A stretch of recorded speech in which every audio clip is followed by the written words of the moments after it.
Damn cats on the road.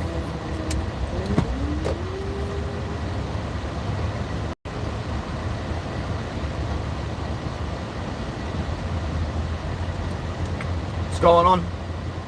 3 of you here. Let's see if we can get to 10 for this live drive just towards today's destination, which is obviously a school.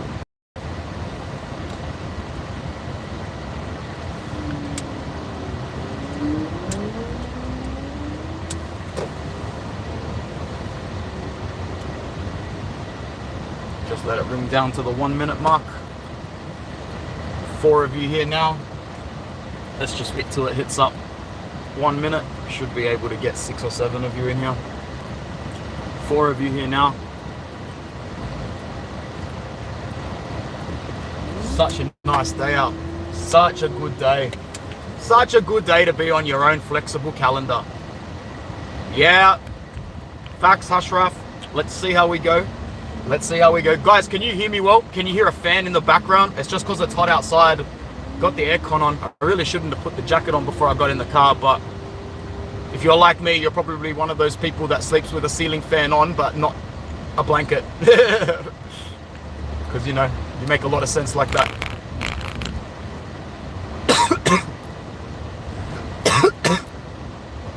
Oh, yo, 11. All right, double digits for a live drive. I'll take that any day of the week. 11, 12 of you here right now. Forza Inter, Forza Ragazzi, Forza Simone Inzaghi. 2-0 against Cagliari. We'll call this one the Post-Cagliari clarity, so that we don't get too ahead of ourselves. I know, and I'm with Fares, we do look calm and collected, but Ashraf raises a very good point. Let's see how we look against the better side, which is Fiorentina. Now, Fiorentina won their first game of the season 4-1, didn't they? And they've drawn the second game of the season 2-2 by letting Lecce get back into the game. Now, I know Lecce is going to be a problematic side this season, so we're not going to let the Lecce comeback dictate how we perceive Fiorentina. So this week's going to be a very interesting one, boys and girls. This is going to be a very interesting week because over the next 24 hours, you need an answer for Pavard. I don't actually have to go anywhere for work tomorrow. I'm working from home tomorrow. So I'm actually happy to stay up a little later than usual. A little later than I normally would. Like an extra couple of hours just to see the morning headlines in Italy and in Europe. So I have to admit, the attack is good, but the defense is worrying me. Yeah, we're probably the only fan base in Europe that's going to say that the defense is worrying us when we haven't conceded a goal yet. I know that it looks shaky. Bastoni is something else, bro. He's an absolute beast. He's a weapon. He's an Adonis. I love Bastoni. I don't think I'm going to be able to go another season without getting his name on the back of a kit. I'm really, really impressed with Darmian as well. Like, I know that we need Pavard. I know Darmian's not a permanent clause, but Darmian is making Milan Skriniar look like a big pile of French shit at the moment. Yes, I know he's Slovakian. But, you know, are you honestly sitting there and telling me that you'd swap Darmian for Skriniar? No way. Maybe if PSG gave us 60 million on top. Dogs. So, yeah, no stresses about... Yeah, I'm not too worried about Juve at this point of the season, man, because I know that they'll go on a run. They've got a deep squad because their director sucks. Their new director's not that good. Despite what popular opinion from Turin might lead you to believe. Like, if you actually look at his first market with them, it's awful. He can't move dead wood. He can't move assets. At the end of the day, Massimiliano Allegri is a player that if he doesn't get collateral change, he's not going to change his... If he doesn't get personnel change, he's not going to change his tactics. So while it's all well and good for Chiesa and Vlahovic today, it's only a matter of time before they get very disgruntled and have a poor season. And in my opinion, you'd rather have players like Darmian than Skriniar, and you'd rather have players that are ready to go and not pissed off. So that goes for both worlds. The initial assessment of Mkhitaryan's injury, I'm not 100% sure yet, man. It didn't look great, but at the same time, we knew he was never going to play a lot of games this season. We've got Aslani there, we've got Sensi there, we've got Fratesi there, and now we've got Alexis Sanchez as well. Who isn't a like for Mkhitaryan, especially since Mkhitaryan has dropped a little deeper with us. But there's absolutely no denying the fact that Alexis Sanchez can be a contingency to that aspect of our technical play. Thuram really impressed too this game, but Guy needs a goal for his confidence. As long as he keeps playing well and we keep winning, it's almost as good as grabbing a goal. Almost as good. Because at the end of the day, ask Thuram the question, would he rather get on the score sheet and we draw the game 1-1, or would he rather grab an assist and we win the game? I'm sure he would take the latter. I'm sure he would even sacrifice the assist for the latter. So we got the 3 points, which is literally all that mattered. Bro, are there like bullet caps on the end of that still? Bro, that is a risky car to be driving. Southwest. 18 people for a live drive. Like the video, bro. Like Matthias says. Like it. We're coming through with our second win. I just wanted to keep you guys company on my 20-minute drive to the school that I'm visiting today. It's a good life. It's a good life. Wake up really early in the morning. Do a lot of admin before the day even starts. Do a lot of work before the clock starts. Do the inter thing. Do more work. Go out to schools. I just love being on my own clock, man.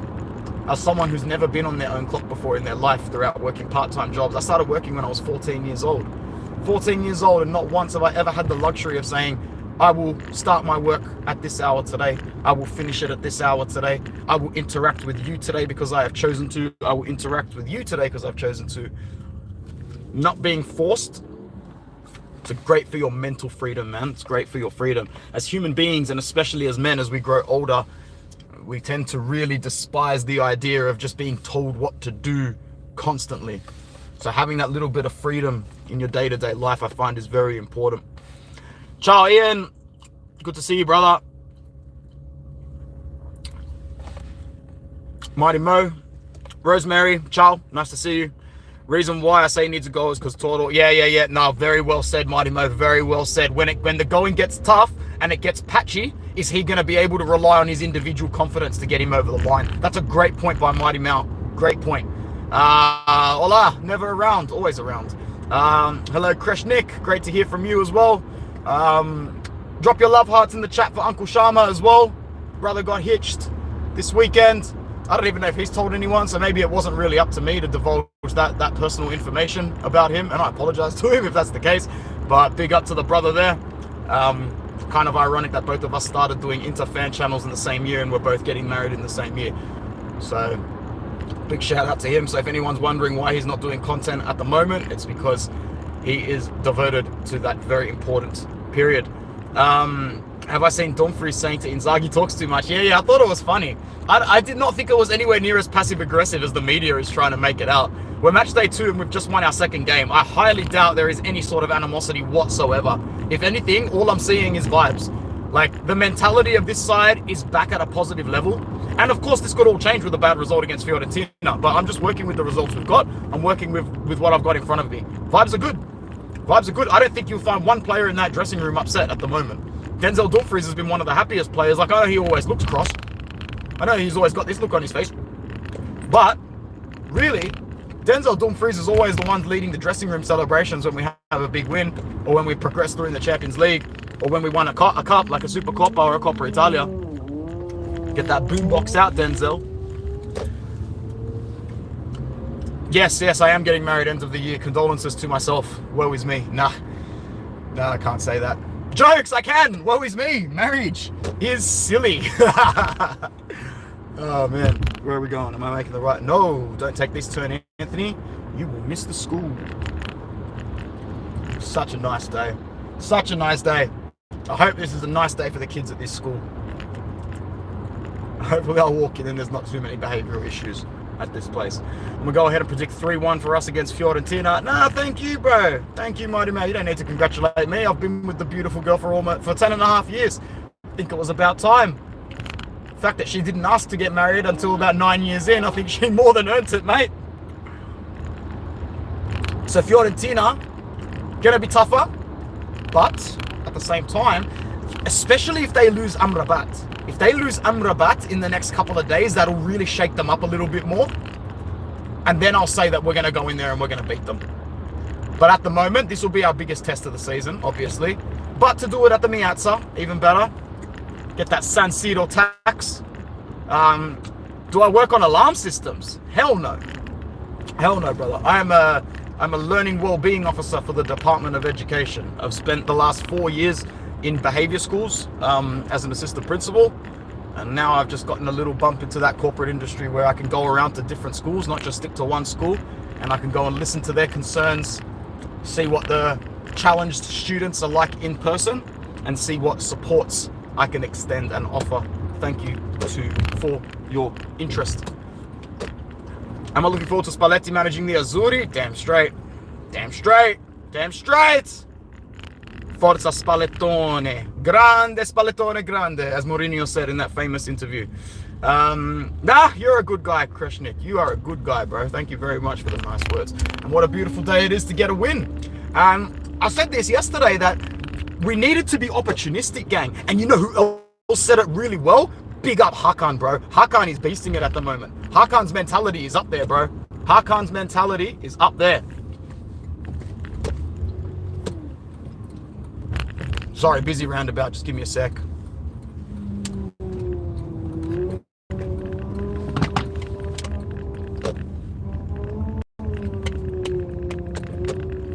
In fact, very, very busy roundabouts.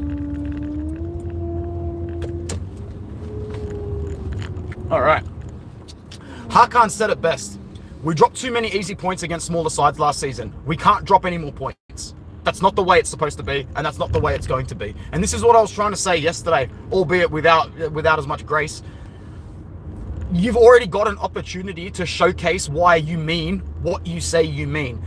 When Roma didn't win, when Atalanta didn't win, when Lazio didn't win, and then when Juve didn't win, all of a sudden you become a part of the only three sides, or no, not the only three sides, only three of the bigger sides that have been able to score themselves 2 wins out of 2.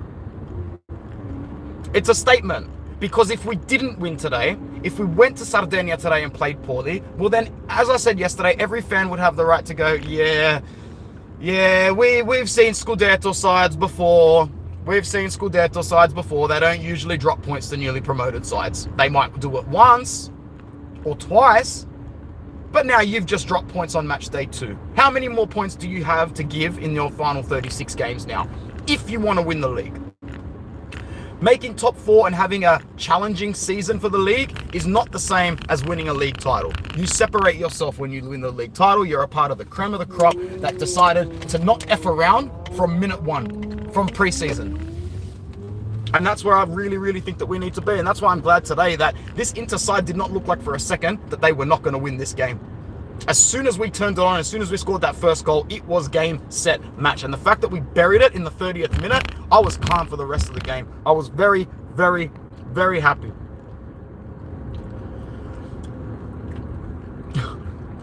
Our worst player today, bro, was probably Barella, to be honest. It was probably Barella. I wouldn't say he was the worst player, but in retrospect to what he can do contextually, he was the most underwhelming.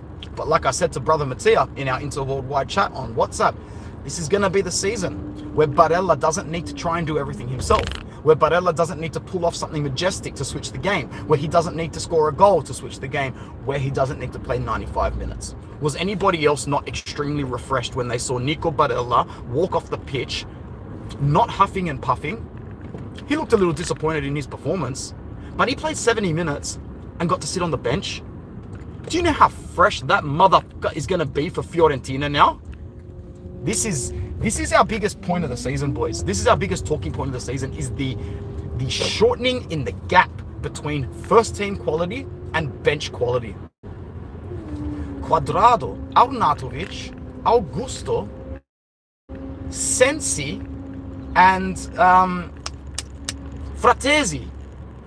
These players would start. Thank you, Rosemary, for the donation. Oh, love ya. Absolutely love ya. What was I going to say? These players, I shit you not, the 5 that I just mentioned that got subbed on today would start for 15 or 16 Serie A sides. That's who we're bringing off the bench for 20-minute cameos. Things are looking all right, guys. Things are looking all right. The only problem with this is that the more I realize that things are okay, the more I'm going to start to completely set my expectations to the second star, and nothing else is going to do. No Coppa Italia, no Super Coppa, no Champions League final, nothing. Niente. All I want is that second star. I want it tattooed on our crest, and I want it tattooed on my chest at the end of the season. All right? Big love for all of you. Time to pull up at the school. Time to see what the business is at this place here. going to be another great day, to be honest. It's going to be a great week leading up to Fiorentina. I hope you all have a wonderful day. Sorry, don't know what happened there. The whole area just sort of bunged out, but that's okay. If I pull over here, there should be enough reception for me to close this stream. Let's do it.